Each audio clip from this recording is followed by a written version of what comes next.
So I like to directly implicate myself as a Christian in everyday conversation with people I know. So they'll ask like, hey, how's your day going? Or, hey, what are you excited about this week? Or what plans do you have for the weekend? And I typically respond with, oh man, I'm excited for church on Sunday.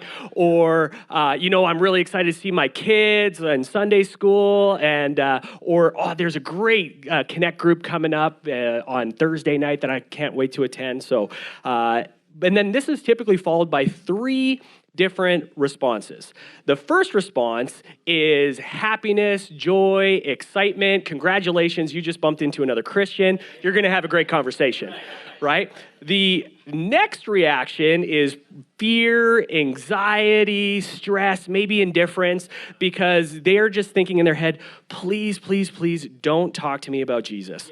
And then the last reaction you typically see are the questioners. Now, these people are going to ask and ask and ask questions. They're going to ask questions that make you feel uncomfortable. They'll ask questions that are actually going to make you question whether or not it was a good idea to be a Christian. But my talk today is 1 Peter 3:15, and it says, instead you must worship Christ as Lord of your life, and if someone asks you about your hope as a believer, always be ready to explain it. Now, I like to follow a question with another question, and I'll ask, hey, do you believe that Jesus is real and that he walked this earth? And unfortunately, some people say, well, Dave, I don't know. Or, nah, Jesus, he isn't real, and that the Bible is a nice story.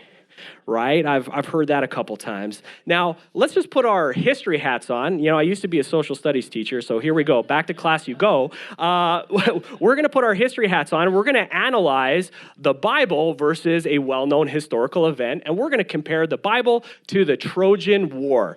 Now, if we take a look at history, and historians do this all the time, you take a look at the time of the event, the historian who wrote about it, and then when you see the first manuscript. And the manuscript is just a copy of the original document.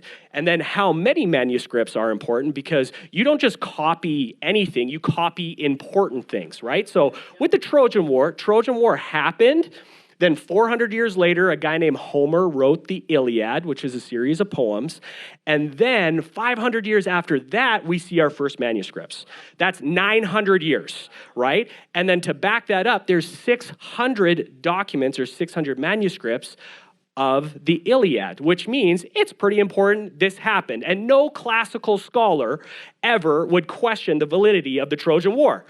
Now let's compare that to the Bible, shall we? So if we take the Bible, there's the life of Christ, then, his death, and then the disciples write New Testament documents, and then 200 years later, we see the first manuscripts of the New Testament. Now, I don't know about you, but 200 is a lot less than 900. And when it comes to the manuscripts, there's not 600, there is over 20,000 New Testament documents. That means the New Testament dunked on the Iliad. And here's the thing, guess what? The Bible isn't a story, it's our history. It's our history. Now, the other side of that conversation goes like this. Yes, Jesus is real, but he was just a good person. He's just a good moral teacher. Well, follow-up question. If Jesus is a good moral teacher, do good moral teachers lie? And the answer is typically no. No, a good moral teacher wouldn't lie. Well, John 14 comes along. He's having a conversation with his disciples. His disciples ask, hey, show us the Father. Let us see God. And he says, he who has seen me has seen the Father. Now, if I went up to my wife and said, you have seen me, you have seen God, right? There's laughter in the crowd. That's exactly how she reacted when I was practicing my lines for today.